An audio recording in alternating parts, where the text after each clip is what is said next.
my fear.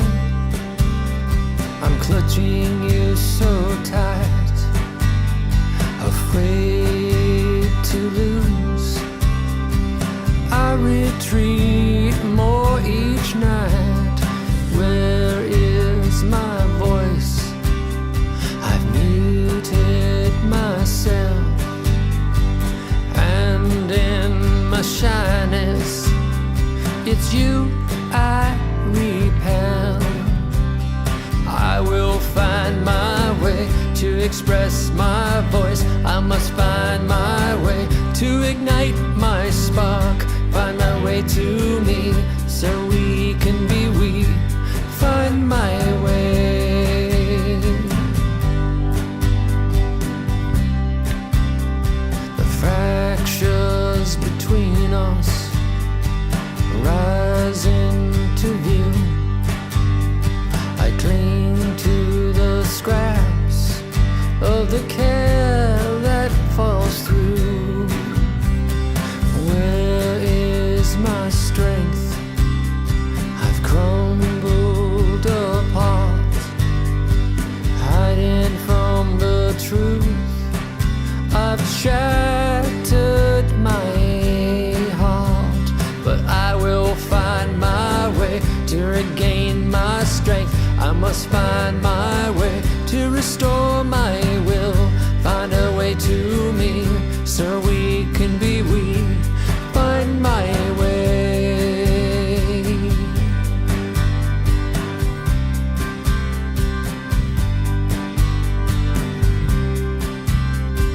Here is this moment to take a chance, to go on alone or grow and advance.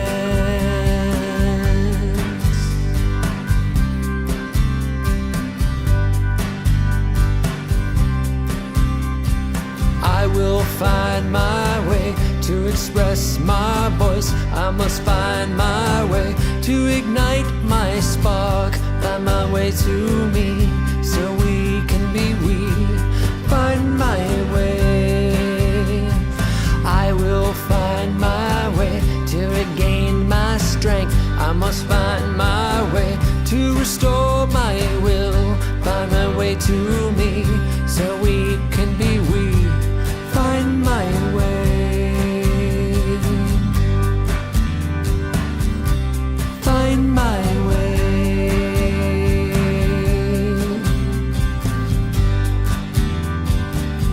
I'll find my way.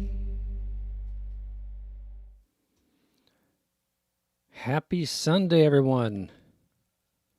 There I am. Thank you for finding your way to Sunday Live with me, Caleb, where we bring you interviews with different artists, music producers, music artists, combinations of all the above. Every week from 5 to 6, you can find your way here. 5 to 6 Pacific time. I do have an international audience now, so got to be specific about these things. But happy to see you, happy to have you here. And I'm a little, it's been a long 24 hours. I just helped relaunch a software product called Metasynth, and the all new rebuilt version, and it's been years in the making. And so I spent all of yesterday and all of today answering emails and blah, blah, blah, and then ran in here and realized I had done a training module for another product called Artmatic, and that things weren't hooked up right. And so I'm a little on the back foot at the moment. That's what I'm saying. But folks who watch the show regularly know that that's every week. So again, welcome. Let's bring my sidekick Joe on here. Joe, are you out there? Yes, I am. Don't look now, but there's a Peter Max poster sneaking up behind you. Yeah, it's a nice background. I love it. I love the reference. I think you have to be put on the spot to say not everybody in my audience today knows who Peter Max is. He's a a psychedelic poster designer from the 1960s, very famous, very psychedelic overtones. You might see, if you saw the Beatles' Yellow Submarine, you'd think the whole movie was a Peter Max poster in motion. But yes, he was the Patrick Nagel of the 60s. Patrick Nagel, Peter Max of the 80s. And for people that don't know Nagel, look at Duran Duran's Rio album cover. All that very airbrushed, but very straight lines, very new wave, modernist stuff. All those Nagel prints that people bought in art galleries that 10 years later fell out of favor and never came back. At least Peter Max has retained some value. I just have as folks who watch the show know, I love useless trivia, and I love throwing it randomly into conversations. So I'm going to give you your useless trivia right now on Peter Max and Yellow Submarine. The song, Hey Bulldog, did not appear in the final edit of the film because it was done by a different animator. And they were stretched for time, different animator took it, and they felt it didn't fit in with the rest of the movie. And Hey Bulldog was a throwaway track. It was put on the album. Everybody ignored it. And then Guitar Hero put it in its video game a couple years ago, and it became one of the most popular Beatles songs of the modern era. So you write a song, you produce it, you never know what's going to happen to it decades later. That's all I got. Well, Joe, good to see you here from Berkeley. I'm in Seattle, and our guest of the week is Todd Barton, and he's coming to us from Ashland, Oregon. If you've never been to Ashland, it's a beautiful, beautiful town. I had a magical, magical experience there during the Shakespeare Festival of 1985, I think. Yes. It was really, really cool, and it led me back to an album by Harry Nilsson called The Point that I had heard as a child and had a big influence on me. And I rediscovered it in a basement apartment in Ashland in 1985. Look up The Point. It's a very, very wonderful album. Anyway, that has nothing to do with Todd. Todd is a composer, an educator, and a synthesist acoustic, he stresses. So we're going to get some lessons in electronic music and inspiration and production today. And then in the after party, we're going to have an actual tutorial on metasynth, the software I'm telling you about. But I want to start with, before we go to meet him, I want to start with a clip that started this conversation off. It was a video I stumbled across on YouTube about inspiration that Todd had put out. Here it is. Greetings. I often get asked three questions. How do I get inspired for a composition? What's my creative process? And how do I think out of the box? Inspiration it can come from just my morning walks when I'm listening, hearing sounds, thinking, oh, how can I translate that into something? It comes from poems, books, artwork, or just a what if thought. I'll go into the studio and, well, what if I plug this into that, and I start to get a sound and I follow the sound. So I'll take inspiration any which way it comes. I loved that phrase. Oh, what's going on here? Oh, look, I've been so minded about getting the metasynth out. I didn't even set up both cameras. I had to open up this camera. This one, my wife was chiding me because she said I steamed up the bathroom too much, and when I was blow drying my hair was a little. I'm like, honey, I gotta get the Cat 3 cable downstairs and plug it in and go. But here we are. Oh, and I don't even have a background. What's up with this? No, it's not appearing. Okay. Anyways, hi Todd. Welcome to my chaos. Hi Caleb, and hi Joe. And so that was literally the first. I think it was a Sunday, and I clicked on this video link, and I heard that about inspiration. I was like, "Oh, I'm in." And it is a lovely journey that you take everybody on for 15 minutes through this inspiration process. And there are multiple episodes, so I encourage everybody to look up Todd on YouTube and look at these inspiration episodes. Cool, thank you. How did you what is your background? Let's give some context to folks, musically, and yeah. Yep. Oh, wow. That's a long story because I'm old.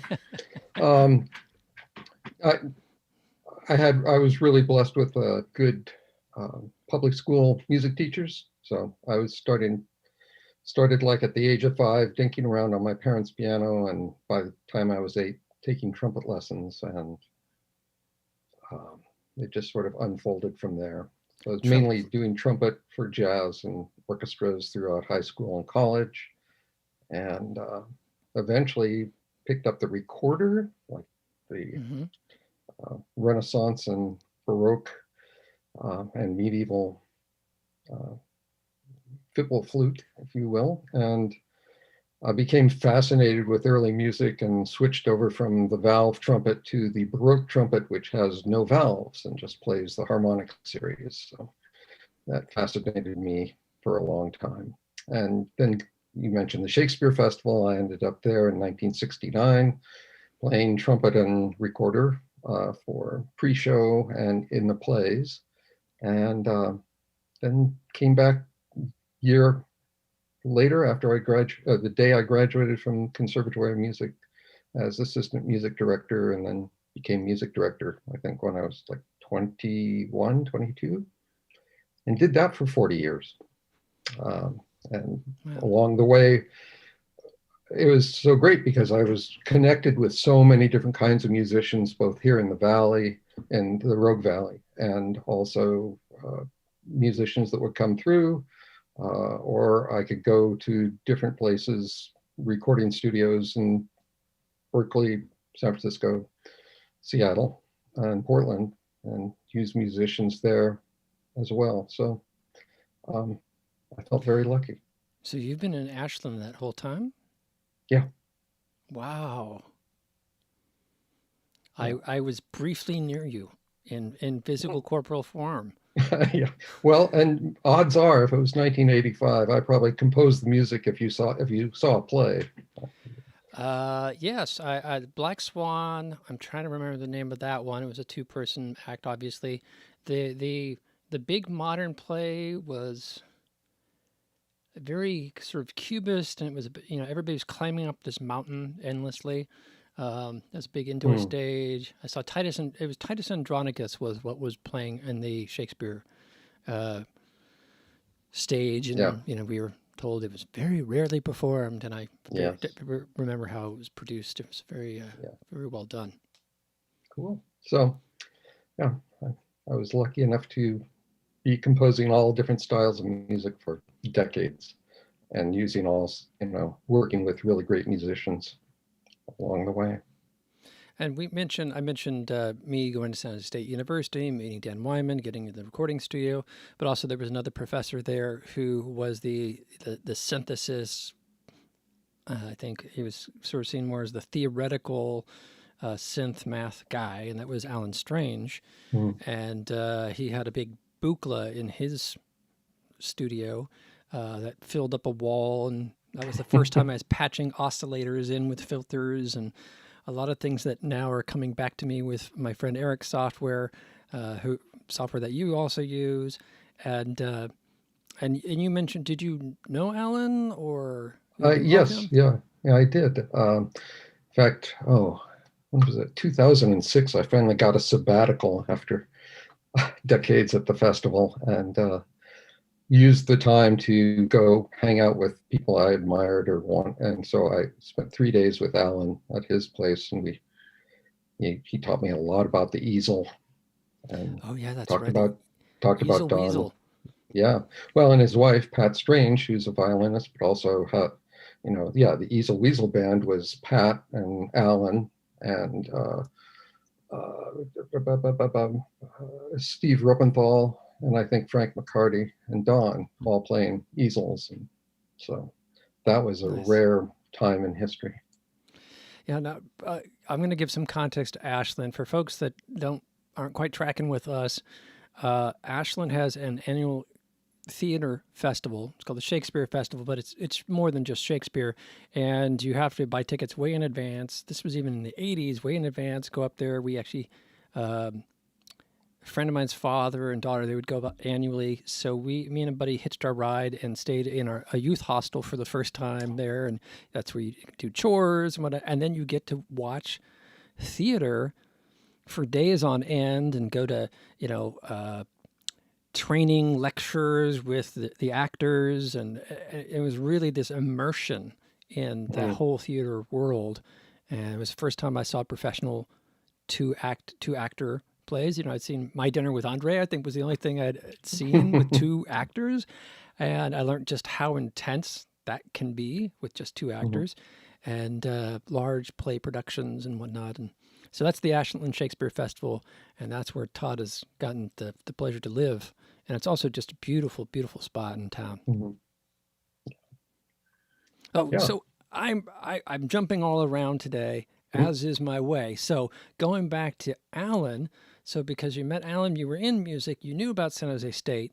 And when I was growing up, San Jose was considered like the Nowheresville in the Bay Area, right? And yet at San Jose State University, they had one of the top choral groups in the world. I was in choir, so, Charlene Archibald. And then, I met Dan Wyman, who had done Halloween and all these films, watched the earlier episodes, and had taken Alan's class.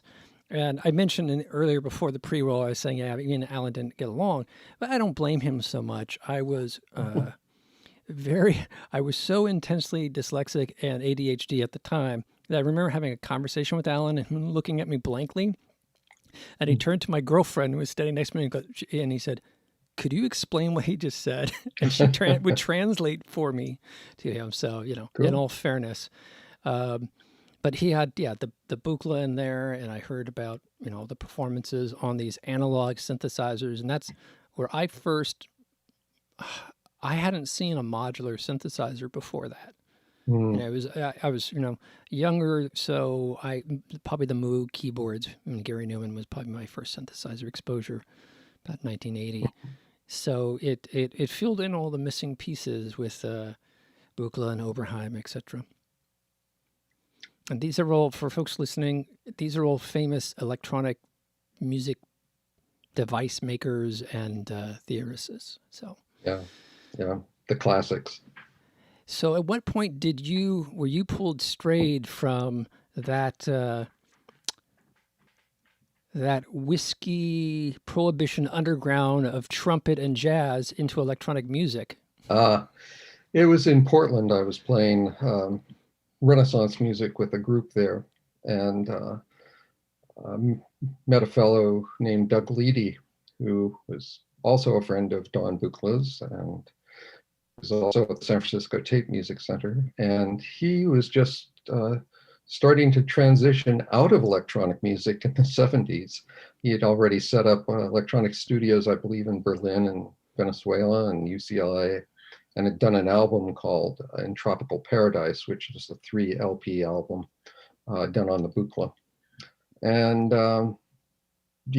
we just met after a concert, started talking about early music. Then he was talking a little bit about electronic music, but he was mainly getting more and more interested in Renaissance tuning and temperament. And I ended up staying with him a few times when I would go up to do performances. And one night he said, "Hey, I've got a bunch of, there are people coming over. We're working on this project. Why don't you go upstairs to the upstairs apartment, and you might like this," and handed me a Buchla music easel, which I had never seen. And I didn't come down for 3 days. I just was like 22 sliders, and it took me a long time to even just get a sound out of it. There was no manual or anything. And but once I could figure out that I could sculpt sound in real time with these sliders and with little shorting bars and a few patch cables, I was hooked. Yeah, I wish I still had my one piece I composed on the Buchla. I've not been able to find that tape, so I think it's lost to time. Good luck. Hopefully you will find it. I when in the move, I've been pulling out old tapes, through all the formats that we've been through the years. and trying to Yeah. digitize them, and it's quite a bit of a project. Well, one of the things I want to do today is sort of take people through clips of the inspiration video, showing them this transition of a single piece from writing to improvising or more traditional instruments all the way through electronic instruments. I think that's a really interesting story that a lot of people don't get to experience. They kind of hear the final result, like here's a soundtrack for a movie. They don't realize that the composer maybe played that on a toy piano at home with their kids, and that's how they developed this piece. So this is going to have a few pieces missing. I try to chop it up, but it starts with a friend of yours, if I get this right, gave you put out a little piece of sheet music for Harriet Tubman. And for folks that have never actually seen written music, it is actual paper with actual ink, with actual notes written down. And then you start the interpretation process of how you're going to arrange that, because notes are just notes. It's really how you play it and on what instruments you play it. So here's an initial clip of it being played on piano. Okay. And can I hear it? Because I'm not mirroring this, so I don't know what you're playing. This is you sitting at the piano working through the melody. Oh, okay. You won't hear it. You'd have to be listening in on Facebook. Oh. So I'll No, just have to Facebook. describe Don't it. have Facebook. Okay. Yeah. Okay, cool. Just so you know. All right. Thanks. You're the last man on earth that doesn't live on Facebook. All right. Here is Harriet on piano. If I just play the top line as written, we get this.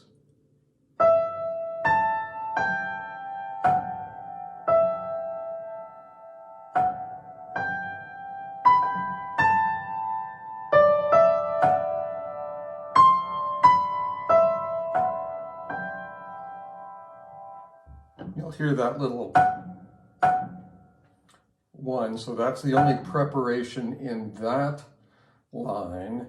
But down here,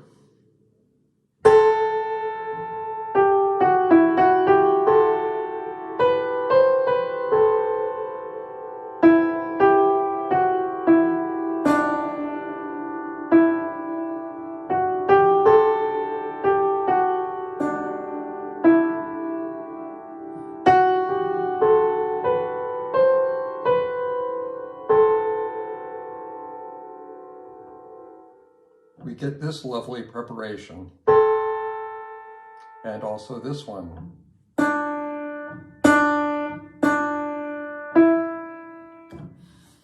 Okay, I hope.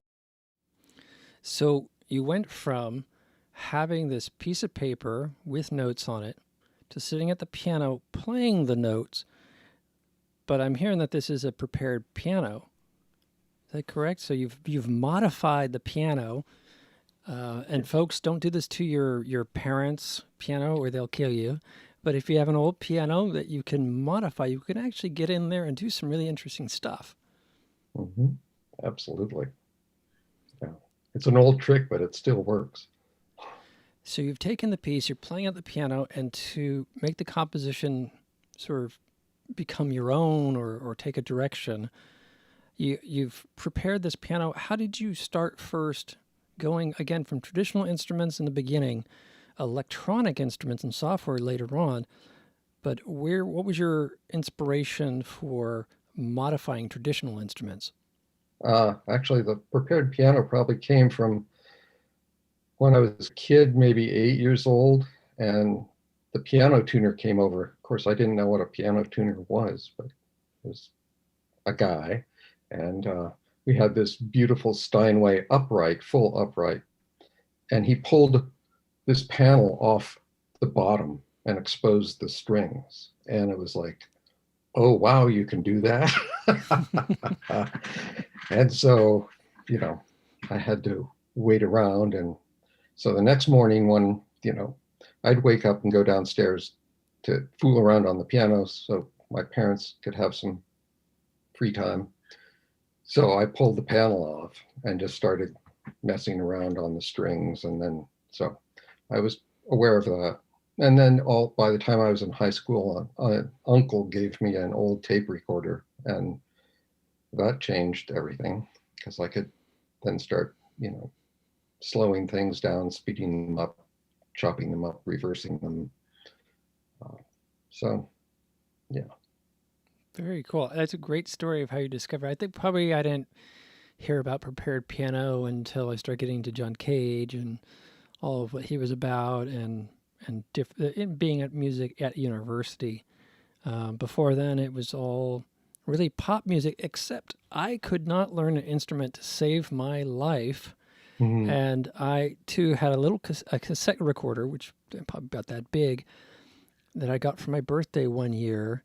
And I had a record player, and I was like, I'm really not able to play this piano and sit and focus long enough to play anything more than Bits of Fur Elise. And so I got out that tape recorder and I started pounding on it. And I opened up the lid and started plucking strings and spinning the record backwards with my finger and all that stuff. And I had no idea that this was a thing. I thought I was being a failure because I wouldn't sit still and play my scales. And then, a few years later, I go to university, I go into a concert and there's someone doing something like that. And they're being taken seriously. I'm like, what? Yeah. Yeah. No, yeah, prepared piano. It was, I didn't know that's what I was doing. And of course, when I found out about John Cage and that also blew my mind and opened up things. And that whole, obviously I had the validation that I was doing these things and they were actually musically valid too. And there's the tension though that happens at that moment when you realize they're musically valid, but not popular. Mm. So how in your career have you experienced that tension between those two sort of states of art music and pop music? Good question.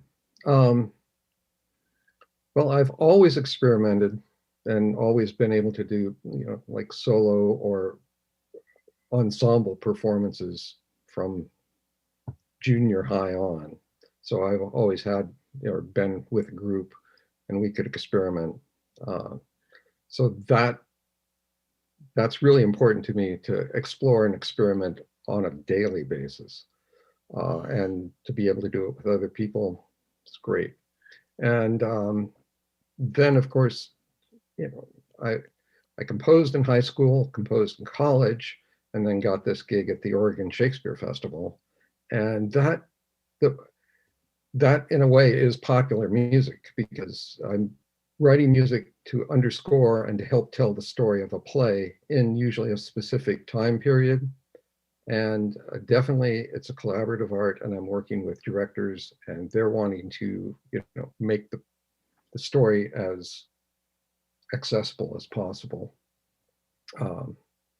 And what I loved is like every play was a different challenge and a completely different experience.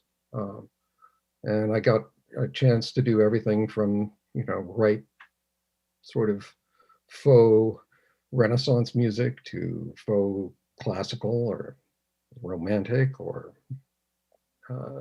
impressionistic, to my own stuff, to I was lucky enough to have met the Kronos Quartet back in the early 80s. They came through town and they basically sought me out. I was sitting on the bricks and John Sherba came up and goes, "Hey, we're having drinks down at the pub. Want to join us?" And we'd love to play here. And I said, "Okay, I'd love." I had heard them before at the Brit Festival a couple of years before in their very first iteration. So they came up and performed, and I said, "I'm working on this score for Dracula. Mind going into the studio?" So, I was able to compose for the Kronos Quartet, actually for two Kronos Quartets. I had written score for two. They recorded one full string quartet, and then they listened back and overdubbed another one on top of that. And that kept, we did 3 different scores. By the time I did the 3rd score, Breaking the Silence, they were so, they had hit, warp speed, and there's no way they were going to just like come up to Ashland. So it was fly down, and it was like, okay, we can go into Russian Hill Recording Studio this day for 6 hours, and then we fly out tomorrow, the next day. So I felt very lucky, and lots of other opportunities. So, popular music, art music, I don't know that we can make those distinctions, but for me, music is sculpting sound, and that doesn't have boundaries or borders or categories. And even though, I would do music that people go, wow, you did that? Because it doesn't sound like what you did over there. But I would not put out anything that, didn't touch or reach me somewhere. Just can't do that. I find with a lot of people, when they hear non-pop, let's say it's not in 12-tone, standard major minor scale, or now it's even no key, just linear stuff. But then if you sit with them, my wife's one of them, that's why I'm dogging on her, because she will listen to orchestral stuff all the time on TV, because the soundtrack to everything is more orchestral music or art music or even experimental, and we just don't notice that we're consuming it. But when you ask someone to sit down and just listen to a piece that isn't a 3-minute pop record, I've heard in my life people go, yeah, I don't like this kind of music. I'm like, but you're hearing it all the time. You just don't know it. Good, interesting point. Yeah.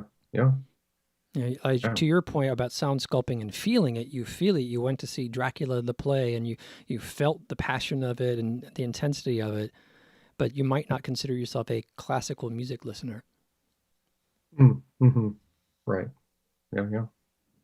Kronos is an interesting example. If folks haven't heard of Kronos Quartet, a quartet is 4 stringed instruments playing, and they took off. They were a crossover where they were still firmly in the art, quote unquote, classical world, but their albums were selling like hotcakes. And when you're doing something and it sells a lot, it will be considered popular, because it was, it moved a lot of units, and that becomes the term popular versus a pop singer, songwriter. And there are groups that have these interesting career transitions in and out of more the art world and the popular music world. Laurie Anderson certainly did that in the early 80s, because a little electronic track, quirky art track she did of hers went to #1 in England for no apparent reason. Now you have a career. Now the record label wants you to put out some pop singles. Have you ever felt that pressure from like a director who's like, I want you to do the play, they set it up, and they're like, no, I need to have a little more ABBA? Yeah. I mean, I've gotten all kinds of directors, and some directors have, the equivalent of film directors that temp, film directors will, use their iPhone and put in temporary music to help the composer get a feel for what they're feeling. Some people do that. And, I've had directors do that. And then some directors going, well, but I want to use the temp score. And I'm going, okay. Yeah, right. 2001: Space wasn't Odyssey. Quite famous... what we all signed up for, but yeah. I was just thinking about 2001, where that happened, where a score was made for the film, and the director was like, all this temp music, library music, I'm just going to keep that instead. Which I think we can all agree that Blue Danube with the space station spinning was perfect. And so, and I've heard the score. Was it David Shore? Who did the Wendy Carlos, I think, did the original, the other score. Oh, And the others, yeah, the other music, and then it was Ligeti's Atmospheres, which was the big that's sonic. true. Uh, Winnie did Clockwork Orange for him. oh, that's right, And Clockwork I Orange. Yeah, think it was yeah. David Shire. David Shire did a Okay. score for it, and got rejected because the director was so attached to these classical pieces that he had used as framework in the film that they became so integrated with the film they had to keep them.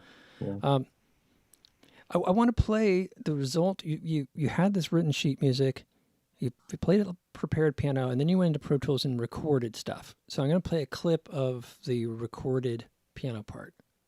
Okay. Piano. Let's take a look and listen to Harriet, the Solemn Song version.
That was Harriet being arranged, and I suppose you would call it an arrangement of a piece that was written down on paper, shared with a friend, then played on a prepared piano. That's where you stick instruments in the piano, maybe like a piece of metal, so when you hit that key, it rings in a certain way, etc. And then taking it into the computer and playing the parts and layering them, so you get this next level from written to performed to sort of super performance in a composition, right? And you're getting to where the computer allows you to layer these things and sync them up in the right spot and etc. and create a moment of emotional encapsulation. Hmm, I like that. And The yeah, oh, go go ahead. ahead. It's always I just tricky on wanted, Zoom. yeah, I just wanted to say that the original piece, To Harriet, was written by Kennedy, also known as the Mad Composer Lab, who's this amazing composer, teacher, and musician in Portland, Oregon. So kudos to Kennedy. And yeah, he put it out on Instagram and invited friends or anybody to work with it. So this is my working through it. And it's a conversation, right? Mm, Someone initiate as a creative person, someone initiates something, and then that taps someone, and mm, then that maybe taps other things. And in this case, it tapped you to start working on the piece and then start recording. And we've both been around long enough to know the tyranny of tape and reel-to-reel tape and how wonderful digital recording can be for arrangements. mhm. Um, so you get it to this level, and now it's becoming something else. It's evolving right Mm, before our eyes. Do you feel that you are the director or the vessel of that process? mm. Um, that's a interesting distinction. Um, I think I'm the adventurer, the Mm, curious wanderer in in, um, in exploring, the initial gesture Kennedy has given us. Um, so yeah, it's a matter of exploration. So I don't feel I'm directing. Surely at some point I have to start making choices, but they're choices that are coming from curiosity. What if we go here? What if does this? And oh, well, that was an interesting place. Let's put that down. one of the reasons why I love exploring this aspect of sonic arts is I don't know where it came from, but I always had in the back of my mind, I know where it came from, right? It's always the parents. I know my dad liked pop music, popular music, like rock and country and whatnot. And me banging around and clanging on the piano was not his thing. I, I don't think my dear mom is on this, is watching here today. Thank you for getting me that piano. I'm terribly sorry. I never really got good at playing it. But it did open up doors and ideas that otherwise wouldn't have happened. But I was aware my father was a couple rooms away Mm, and not enjoying those noises. mm, So I think that put in me a sense of what will the neighbors think kind of mm. vibe that when I'm exploring sound when I was younger, I would kind of worry about it. Ah, And that mm, would maybe tap down the adventurer. That's all gone mm, now. But mm, mm. so Good. I think that's where my questions around that area are coming from. Mm, And then I also had the experience a couple of years ago where my hands actually wrote lyrics and they were typing mm. on the keyboard, and I had no attachment between my hands and my conscious mind. They Wow. were So just you were writing stuff. totally right in with the Dada automatic writing stuff, huh? Yeah, yeah. It only happened ever once, and it was that moment where I'm like, I kind of poo-poo people like I'm a vessel for the channeling and blah blah blah. But I'm like, okay, at least my Mm, subconscious mind has a plan here, and it's doing its mhm, thing.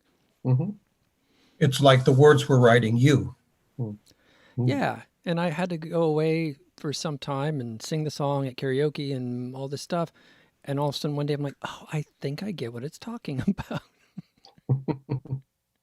Nice. Nice. Yeah. So I'm always interested in this evolution side, and I do have a lot of pop music background as well. And in my own work, I work with both aspects. Um, so I'm just always fascinated by this tension. And I know when I've presented, say, my artwork to my pop loving friends, they've been like, "Oh yeah, that's very nice. It's interesting, Mhm, right?" mm. Um, so anyway, that's something I think about. Yeah. Well, you're probably not alone. But it sounds like you had a great opportunity of of young, taking up an instrument, being in a musical environment, and then just living in that space and nurturing that space. Again, I had really good nurturing music teachers throughout public school, college, um, and great friends, and got to experience a lot of great music, especially growing up in the San Francisco Bay Area, as far as classical music and jazz. So it was this huge. I wished I had been, you know, I was in high school in the mid '60s, so that was when Don Buchla had, by '64, early cusp of '65, had come out with the Buchla 100, and only later did I realize that San Francisco Tape Music Center was happening at exactly the same time. You know, that's the one thing I was going, dang, as a high school kid, I would have loved to have gone to San Francisco Tape Music Center. Instead, I was going to study trumpet in San Francisco. Yeah, for me, it was I had a public library near me when I could go and check out records. And I'm from a working class family, so building my own record collection wasn't a thing. But I had this library, and I loved the idea of a library, something the public pays for us to all go and experience and sit in and read books and listen to music. And you would check out vinyl records, and I could just take stacks of these home and digest them. And and they weren't really categories in the library. In a record store, they're like, this is the rock, this is the jazz, Right. The two shall never meet. But being in the library, I would maybe pick up something by Synergy with Larry Fast, I think was in that. And, Yeah.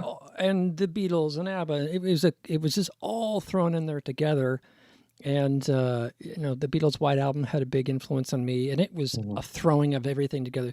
So to me, throwing all these elements together on an album just made sense. Yeah. Yeah.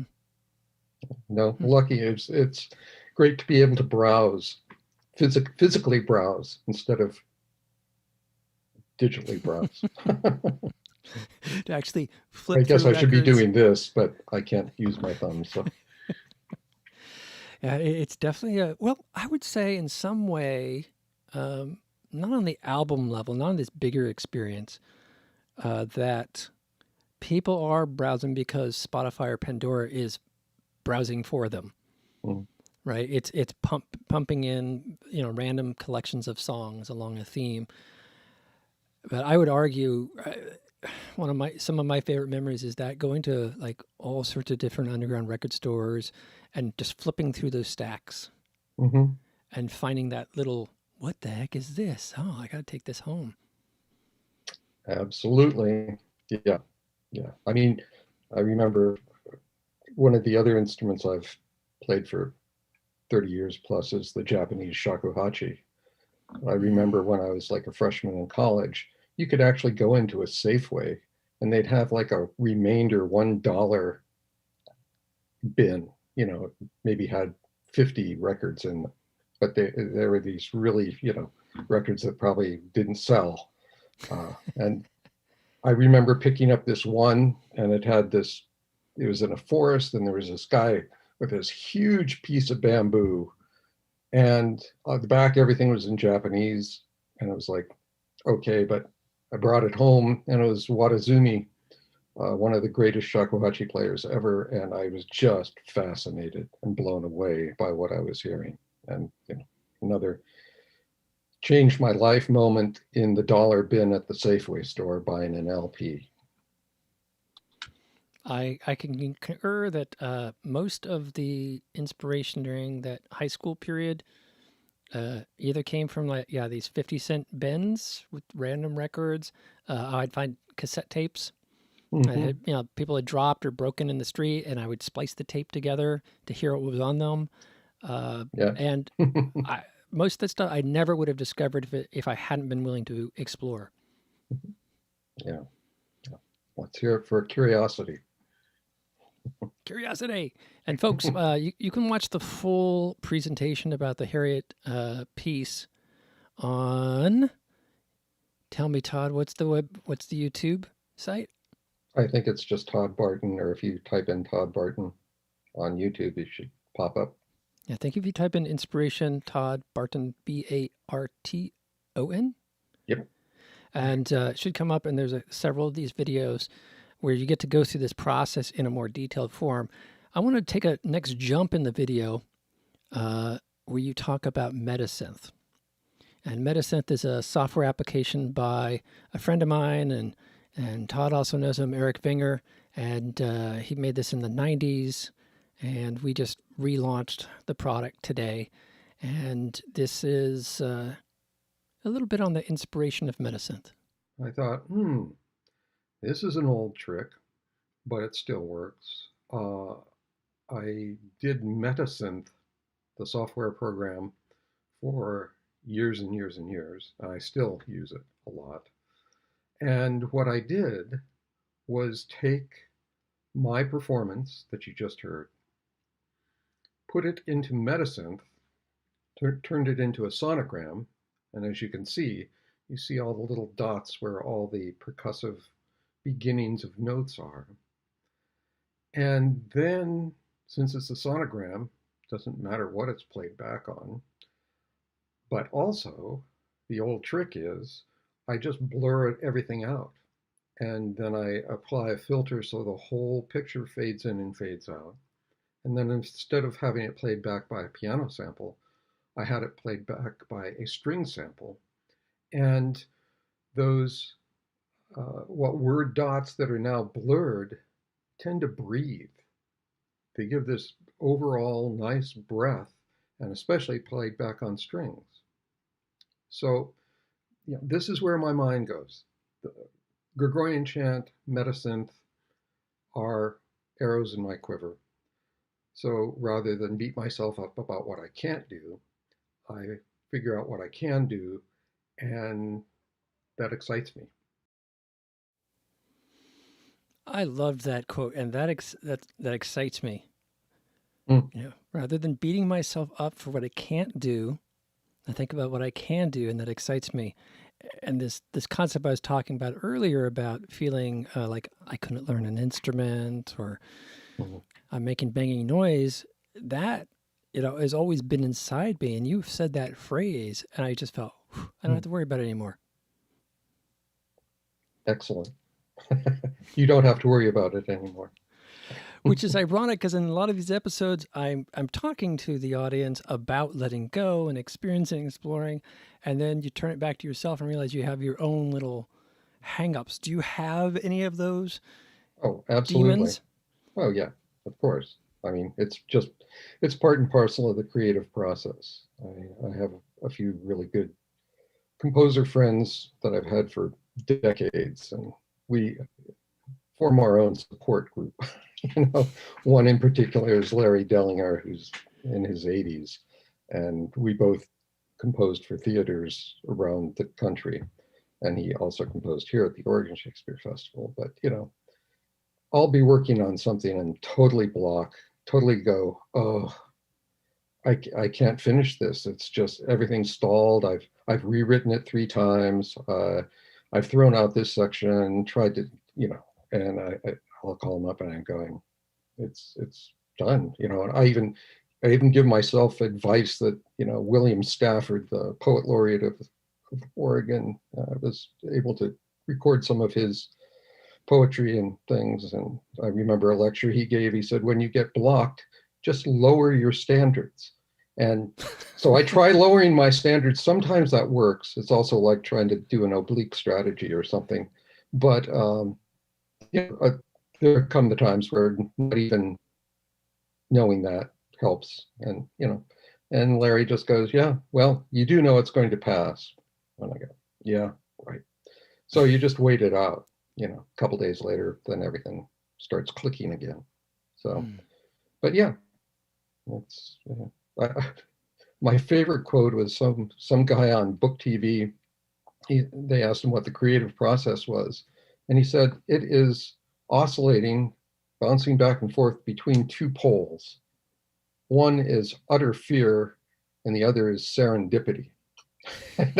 And we're always going back and forth. And sort of the corollary, I wrote for myself is, if we're, those of us that make it through are never paralyzed by the fear to the point that we can't see the serendipity. Mm. So even in those most fearful times when self-judgment is beating me over the head, I believe I will see something serendipitous. I have my support circle like that as well. When you hit the wall and you think, I just don't know how to do this. I think case in point is this show. I'm a fairly introverted person. I feel like I stumble over my words. All the fear factor of that come percolating up. But then you have a social group that says, "Hey, go do this thing. Mm. We think it's something good will come out of this. Go do it." And then you go do it, and you start having these great conversations, meeting people otherwise you never would have met or had a conversation with. And you have to take a deep breath and just not worry about it for a moment. Well said. Yep.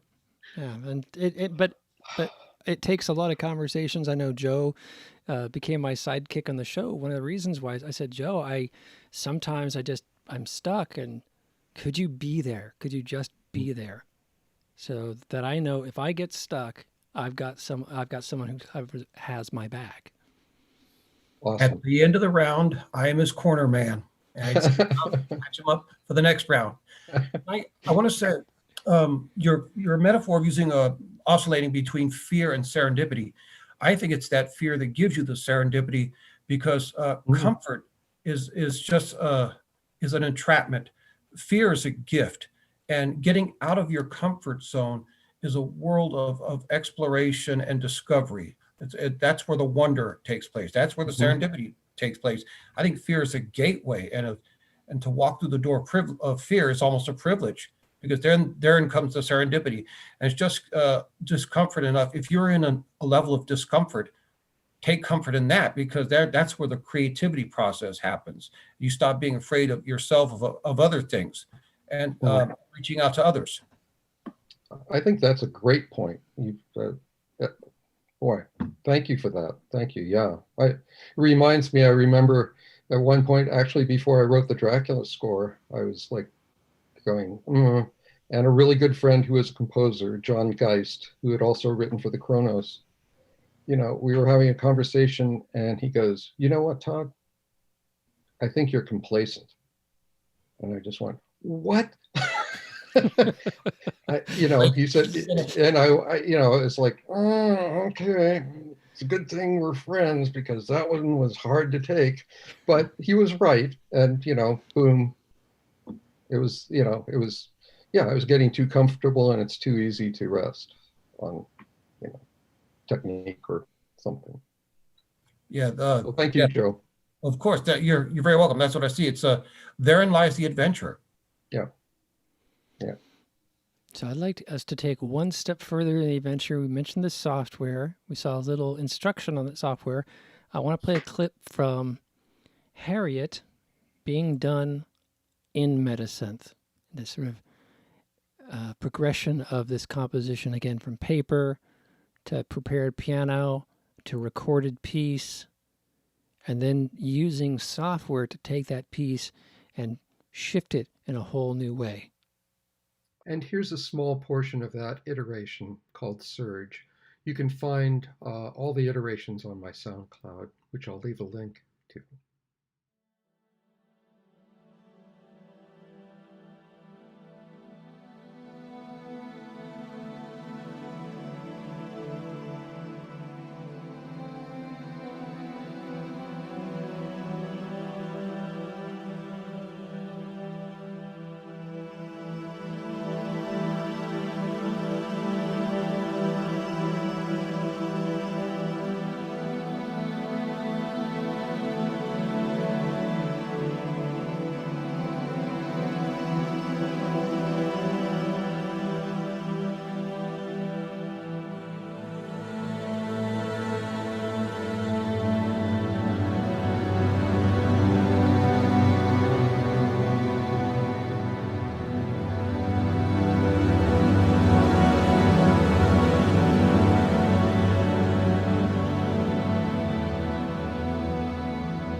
That was Harriet as translated through Metasynth, the software that Todd was talking about.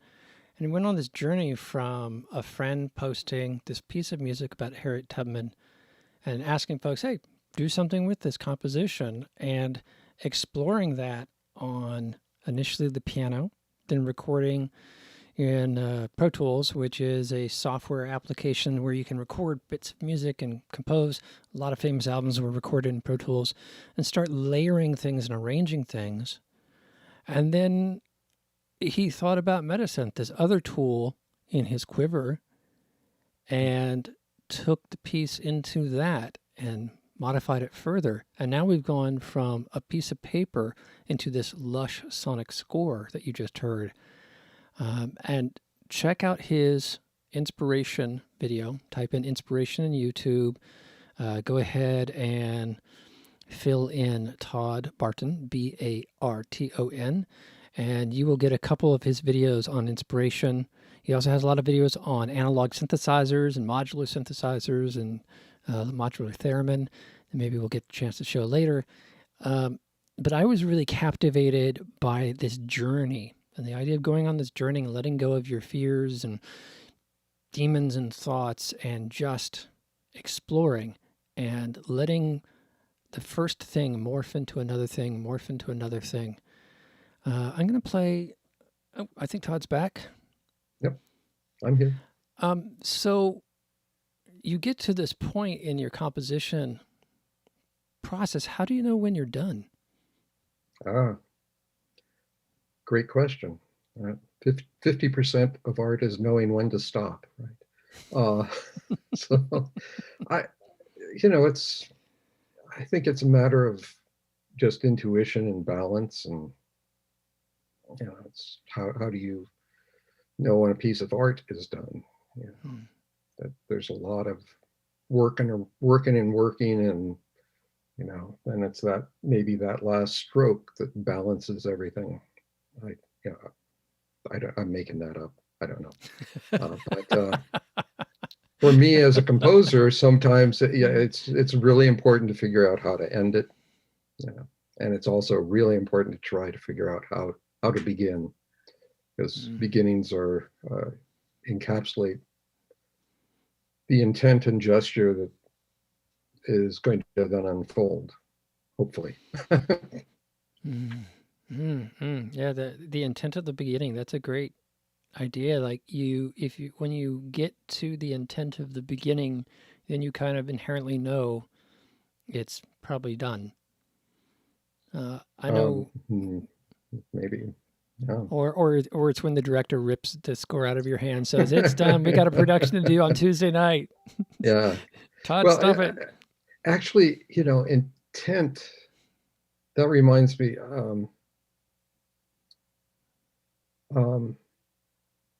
a really good, another, I've been blessed by working with really great musicians. And I remember when I was playing recorder and working with the harpsichordist, we had a discussion. She said, it starts with your breath. You can't just come out, take a breath and play. She said, I think she even used Itzhak Perlman, who plays violin. This is not a breath instrument. But she says, as soon as he comes on stage, the intent is set. There's no doubt about it just by, his physicality. And that when he pulls that, when he, takes the up bow before it vibrates the string, that's the inhale. And everything has to be in that inhale. Otherwise, when it touches the string, the magic will not happen. So it's the same with, for me, it was recorder. It's like, okay, I have to, that inhale has to say everything, which is also what conductors do, right? I mean, if I'm conducting and I go, sing with me, Caleb. Okay, ready? You're late. Okay, now sing with me. Yeah, right. So because conductors have to take that inhale. so that you know where you, with that anacrusis, you know where the downbeat's going to be. I've done some years of yoga, and during yoga at first, I thought it was about stretching and strength building, and one day the yoga teacher said, "By the way, do as much as you can." And I was like, again, in this self-doubt mode of like, "Oh, I haven't been doing my yoga enough today." And they said, "No, it's just breathing. It's just being aware that you're breathing. That's it. That's what yoga is. If you mean washing the dishes, but if you wash the dishes and you feel the rhythm of your breath and be aware of your breathing, and you bring your breathing into it, you're doing yoga." It sounds very similar. Absolutely. Well, it's connection, which I think is what yoga means, or something like that, right? You know. Honestly, I don't know. It means the thing that I'm trying to get myself to do, that I fight for the first 20 minutes, and for the last 20 minutes say, why don't I do this more often? Cool. I'm going to show a little clip from your album, Metascapes. This is additional music, an additional sample of music you can do with metasynth. And then we're going to come back for the after party, and Todd's going to show us some tips and tricks. I see a couple metasynth users have joined, and we'll share with them some of the secrets in your quiver. Here is a clip from Metascapes.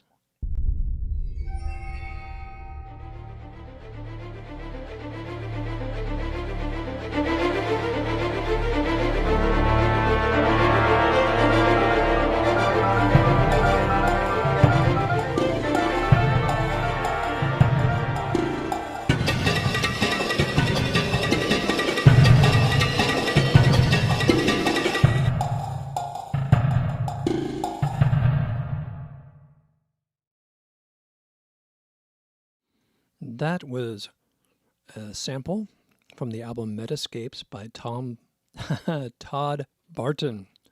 You know, I don't know why. Todd has the simplest name in the world, but I always worry about stumbling over names. So, there you go. Your mystic moment this week actually is not walking through fear. It's not being an adventurer. It's not exploration, because we've talked about that in earlier episodes. The concept, the mystic moment that I want you to take away and look at in your life and apply this episode to your life this week is theme and variation. If you've never heard this phrase, it's very common in the music world. So the Harriet, as written down and maybe played on the piano, that was a theme.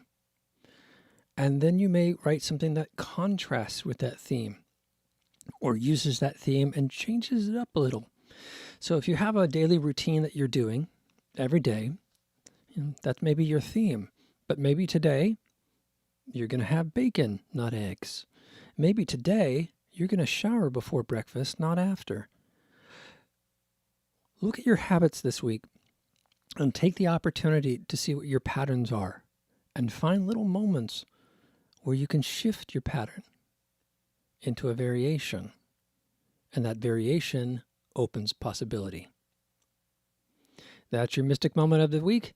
Now we're going to go into the after party and talk about metasynth.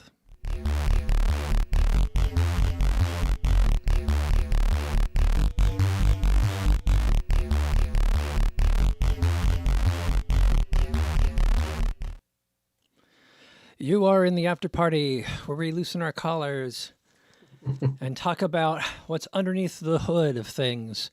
During the show, we've talked about a piece that is dedicated to Harriet Tubman, which turned out to be very timely because the Harriet Tubman $20 bill is now a topic in the press again, and that was total coincidence. The universe sometimes just orchestrates these things, it seems.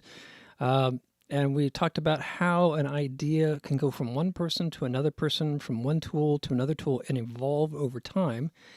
And we also talked about my involvement in this program called Metasynth that a friend of mine, Eric Vinger, makes. And Todd's done some work in Metasynth. I showed you an example of how the Harriet piece evolved in Metasynth into this lush orchestral piece, and a little sample of percussion and strings and what Metasynth can do. But I asked Todd, this week to actually show us some tips and tricks for the metasynth people that have joined us. Maybe something other folks hadn't thought to use in metasynth, or a different way of using metasynth. Todd, I hand the mic to you. Oh, okay. So I guess I can share screen, right? Yeah, I'll go full screen. You can share a screen, and okay.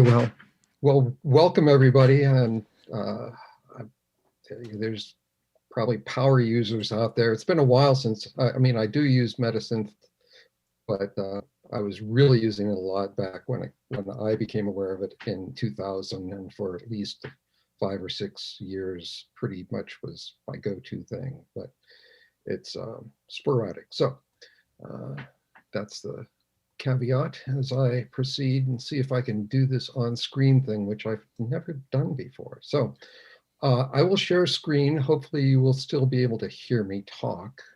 So let's give that a shot. Desktop. So, and there we go. So can you all see metasynth?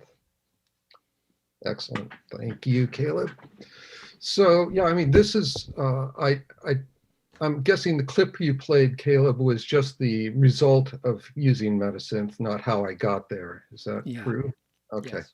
So I have a piano piece that I did around Christmas time of my favorite song, which is My Favorite Things. How can I play that? Okay. I gotta move all these people. Okay, here we go. And okay. And so this is interesting. I'm not hearing. There we go.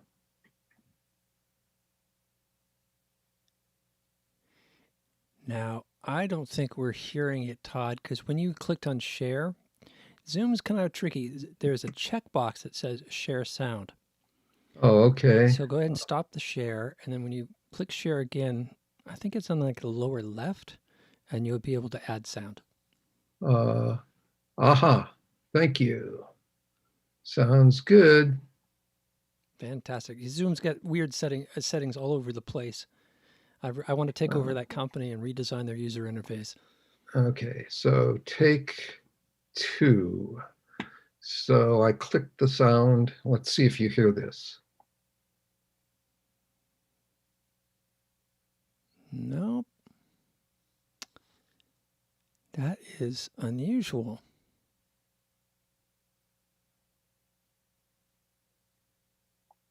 So were you hearing that? Nope. And you clicked the box that said share sound. Yes, I did. On your new share. Yes. Can you see my screen? I can see the screen. And there's the share sound box that I just clicked. Zoom isn't showing me it. Zoom is just, I'm just seeing the metasynth and then your box. No, I'm clicking the box that says share sound just went blue with a check mark in it. Let's try this one more time. Oh, I wonder if it's trying to come through my microphone. Oh, yes, the sound routing, depending on where it's I won't playing. be able to talk over it. Let me try this then. Or whatever the output, sound output on your... there is a preference under File Preferences where you can pick what your sound output is going to. Right. I'm actually going into my settings, and you might not be able to hear me because I'm going to go to built-in, same as system. This is one of those things like they joke about now human interaction is, hey, am I on? Can you see me? Hello? Oh, you're not on. You're on mute. All these actions become a part, especially during the COVID lockdown, have become like second nature to the whole planet. It used to be a running joke in corporate America, these corporations I'd work at. Can you hear me? I can hear you. Okay. I've just change the settings. Let's see if you can hear the music.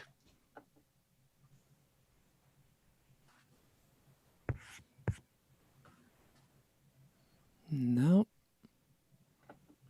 Yes, no? Nope. I was telling Todd at the before this, there's always something every episode that we didn't think to check, and so it looks like we're experiencing that now. And Okay, I have a new idea. all right, Could lead to feedback. so everybody, turn down your speakers, Yep. move off your headphones, Okay. and in the Here spirit of we go. adventure, stick with Try us. this. Okay, you with me, Caleb? Yep, I'm with you. Here we go. Yeah, I hear it. I hear it.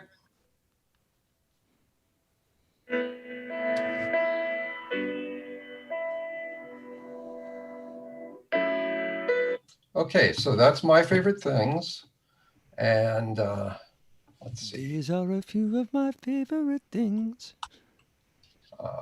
We'll close the settings. So that's up here in our, the WAV file.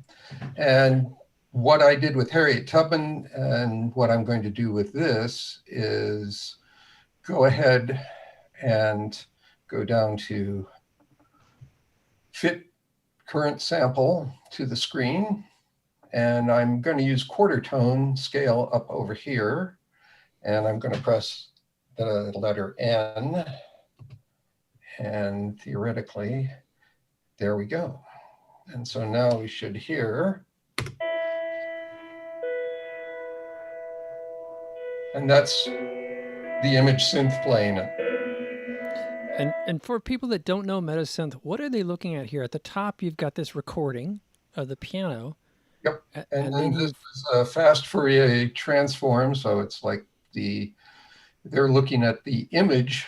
And let's see if I do this, if you can see my cursor, each pixel is basically its own little oscillator.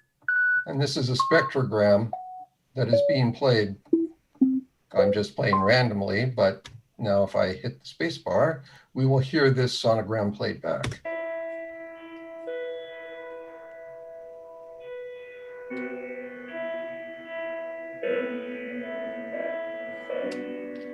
And so one of the tricks I do is go down,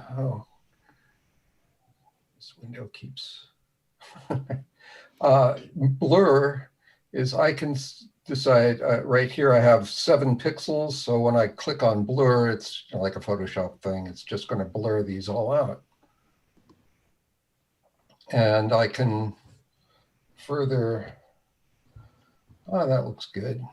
And what I like about this blur is because there's dynamics to it. You can see there's silences in some areas, or it gets softer or louder. In metasynth, the brighter, the louder, the darker, the softer. So I can now, I think what I'm going to do is go up here and use a little filter. These are filters, as sort of like in Photoshop. I'm going to fade it in and fade it out is what I'm applying. So now when I play this sonogram, I get this.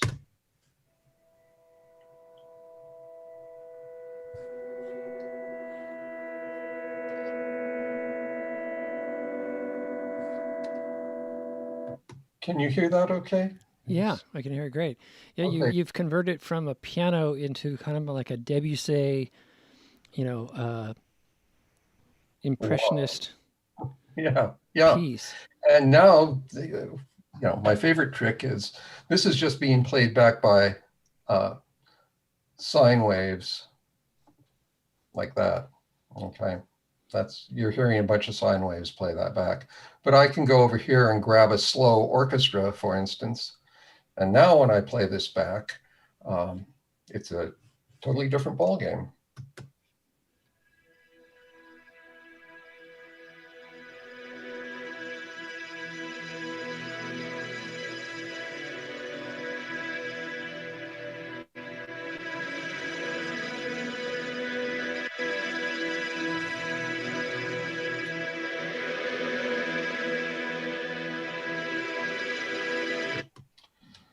And And further, I can go down here, and this sample takes, what, 1 minute and 6 seconds. I can, let's make it 2 minutes and something.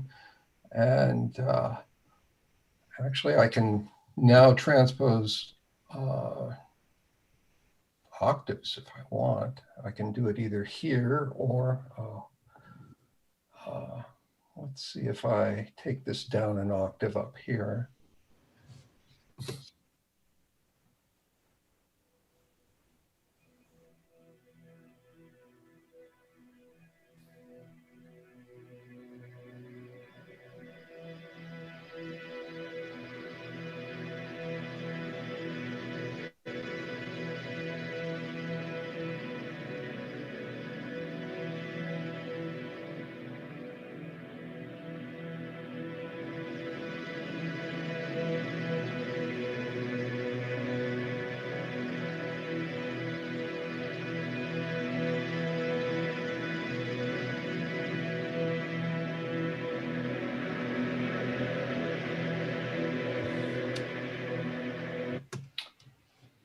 You've taken it from a piano into a string orchestra, Oh. into this sonic landscape.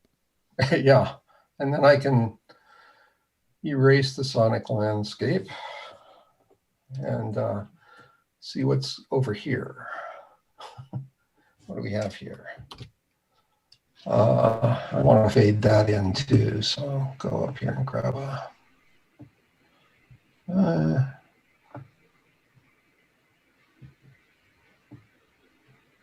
it doesn't seem to want to fade in there. Hello.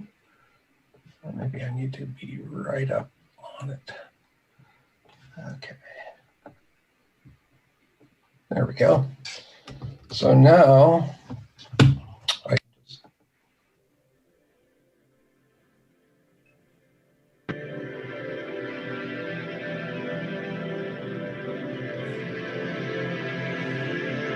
Oh yeah, sounds like doing the Hans Zimmer score. I was going to say at that point, you have definitely a contemporary film soundtrack score. For folks that don't know who Hans Zimmer is, very well paid, in a lot of big films. Pirates of the Caribbean was this big breakthrough, to me. So now I can transpose it and move it around and start totally playing with it, right? So I can... Now you're cutting and pasting that one clip. Option, click, drag.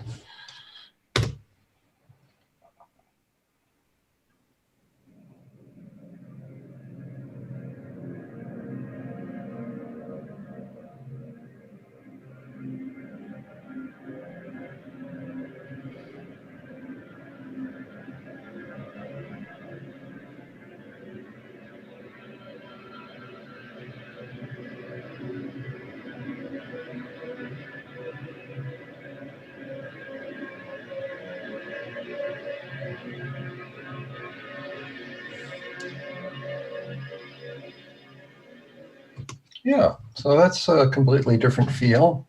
Well, not maybe completely, but it's another emotion based on that. So, I mean, I could go down this rabbit hole for days. So for folks that aren't familiar with metasynth, and what you're seeing here is typically sound waves will just be presented like you see up top to people, but that doesn't really capture all the detail of what you're hearing. It's a very simplified way of looking at it. So with metasynth in this particular, what they call the image room, is you can then create this image where brightness is loudness, left and right, I think, is green and red, and then how blurry is, how soft, or how sharp.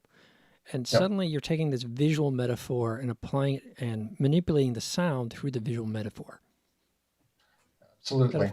And the other thing to remember in metasynth is it's nautical and aircraft. Red is port, so it's left, and green is right, starboard. I always wondered why. I always wondered why the colors were that way. So we can further, we can now actually Oh, which way am I going to do this? I can go down here, I think, if I do option. Yeah, I can.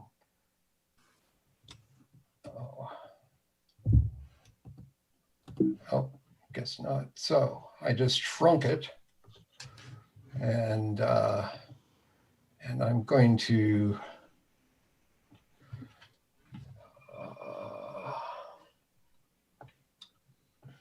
Let's see. Repeat.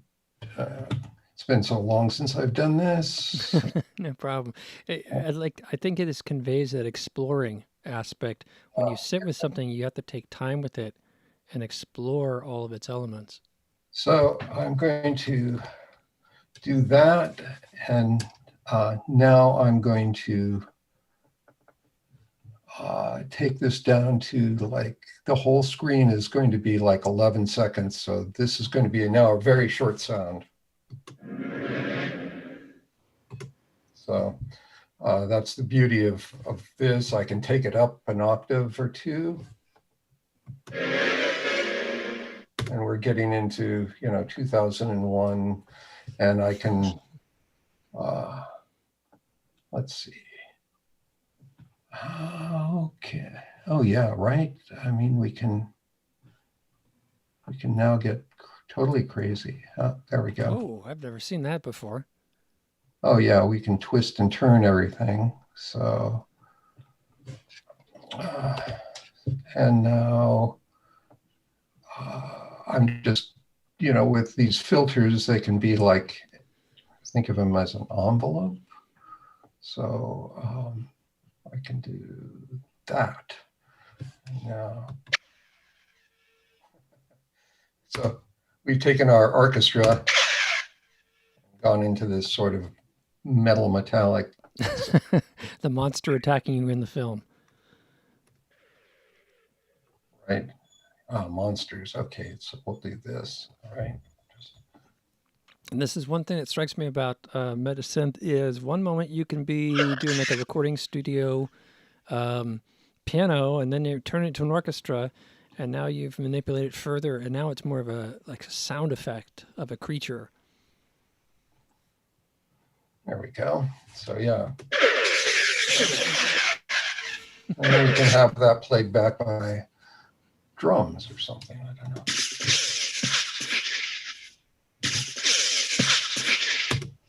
Or let's see, I have a prepared piano. Yeah.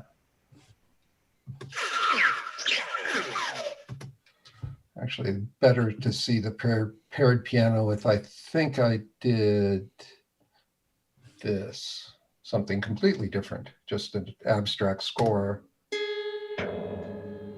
Oh, this is actually a guitar sample.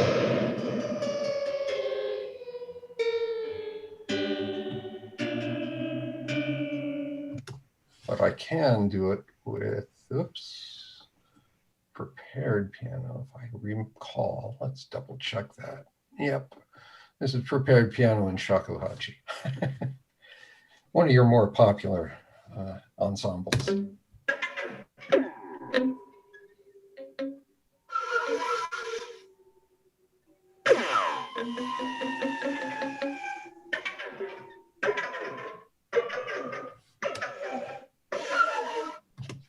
So, I think the last thing I'm going to do is, I think I had this, which is similar to what we were doing before, but this is like just a drum.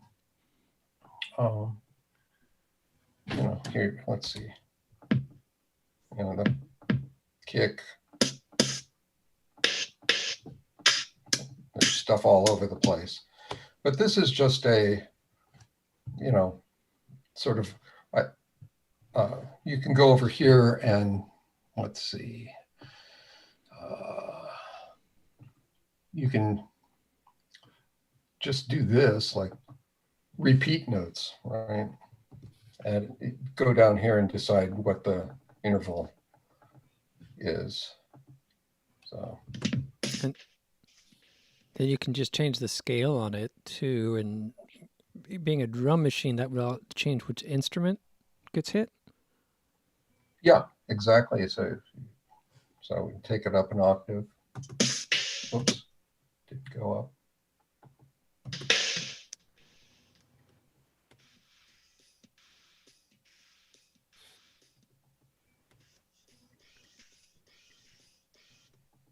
Get it back down to it.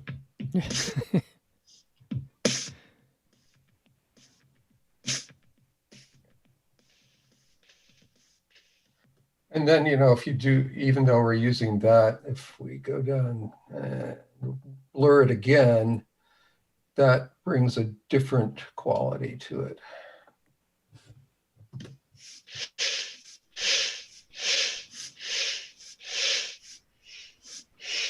And actually, the way I've used this in a lot of the pieces is I will find something that's maybe very quick and fast,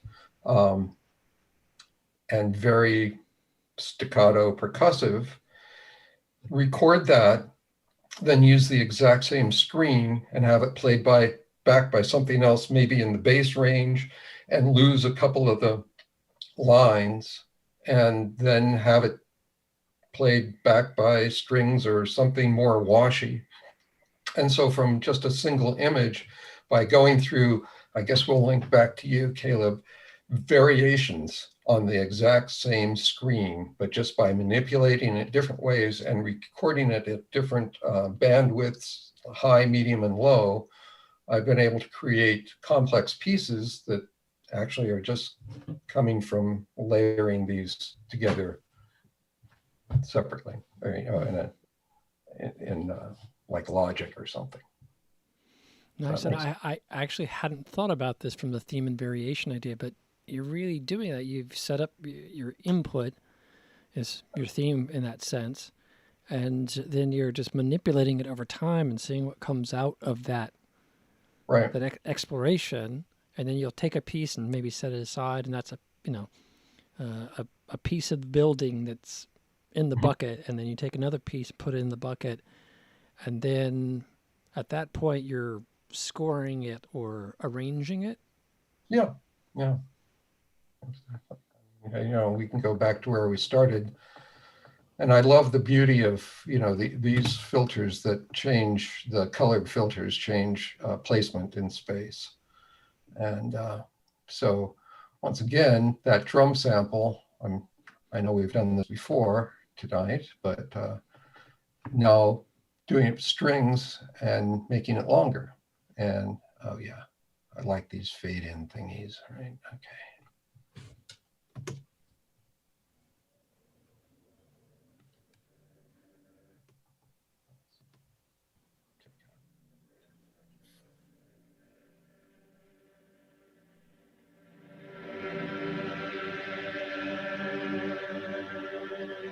So I could start a piece out like that, and then that sort of mushy drum thing where I blurred it, I could use elements of that, and then eventually, bring the drum in and take it someplace else. That's the down and dirty quick version. Cool. And it sounds like your favorite tip is use the blur tool. But that is something you mentioned in your video, and you mentioned a couple of times here. And why do you think the blur tool really draws you in? What is the quality that it creates? It, for me, gives a sense of breathing. So let's see if I can take this up. And one last, the other thing to use is, I'll do it this way. Let's bring this back down to like, yeah, that's good enough. And then, once you have lines like this, you can go over here and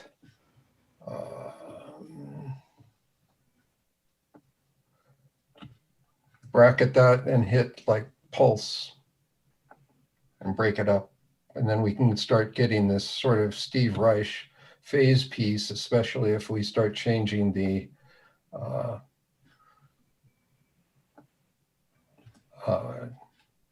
pulse intervals.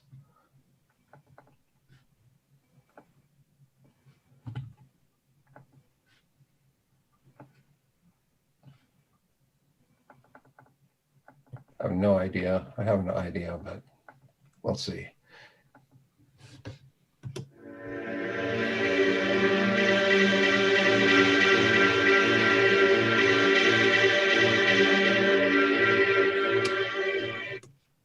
So whole nother world there, or I guess we'll do the drum, which will be weird.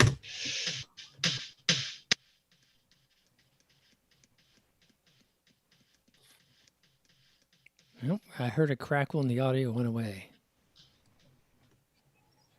Say what? I heard the drum start, then I heard a crackle and the audio went away. Well, maybe it's time to stop. The universe is saying, no, I wanted to hear this. I wanted to hear it with drums. Okay, we'll try it one more time. Try it one more time.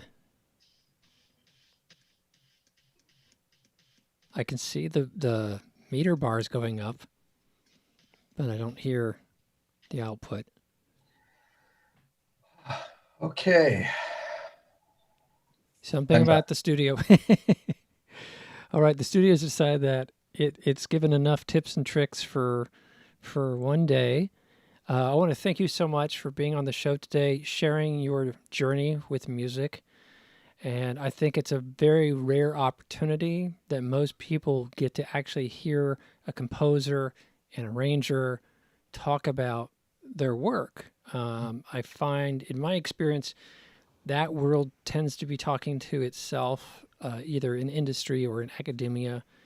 But the average person doesn't get to see what that process is like. They usually only hear the end result, right? They hear a movie soundtrack in a film, or they hear a pop song that has, every 5 seconds, some clever little thing like this that someone's worked out in software.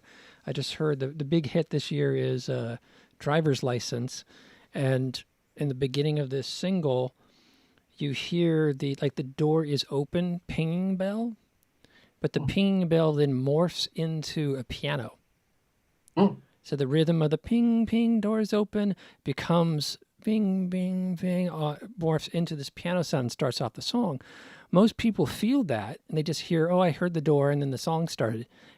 But the composer, you're not fully conscious of it, is taking you from that familiar sound of the car door into this very emotional piano. And I think the average populace doesn't actually ever get to experience what that process is like. And as we saw with the software, when you dive in and people are watching, you're like, oh, this takes a kind of while. And it's weird to say, have the patience to watch in a society where everything's coming at us and at us quickly. So I really wanted you to be on the show to kind of share that breathing experience of, let's sit and watch how this evolves and see how something can flow from one thing to another creatively. Well, thank you for having me. It was a blast. Great to meet you, Caleb, and you, Joe. Yes, I love that the asset of multimedia gets to this base root, creating music through sight, music that you could see as well as hear. It's on multi levels, and that's fantastic. Great. And thanks to everybody watching. And Joe, I felt like, while Todd was doing his presentation, your normal repartee in the after party was missed. And I feel like we're winding up the show right now, but I haven't gotten the T-shirt of the day. Well, here's the thing, and this is a bit on the selfish side. I really prosper and benefit from being around people much smarter than myself. It challenges me to be a better person, and it's uplifting. I think if I'm the smartest guy in the room, then we're all in trouble. And I am seldom the smartest guy in the room, and I can't tell you the inspiration and the call to arms, the challenge that puts on me, and again, resting me from my place of comfort. And it's something I need, but it's also something that I revel in. It smacks of inspiration and hope, and I appreciate sessions like this. Thanks. Well said. Todd, hang out. I'm going to wrap up the show, but I'd like to, chat with you before you go. And everybody, thank you for tuning in. Thank you for being open and exploring and sharing in this experience during these challenging times. I greatly appreciate it, and I'll see you all again next week. Oh. Now let's picture that.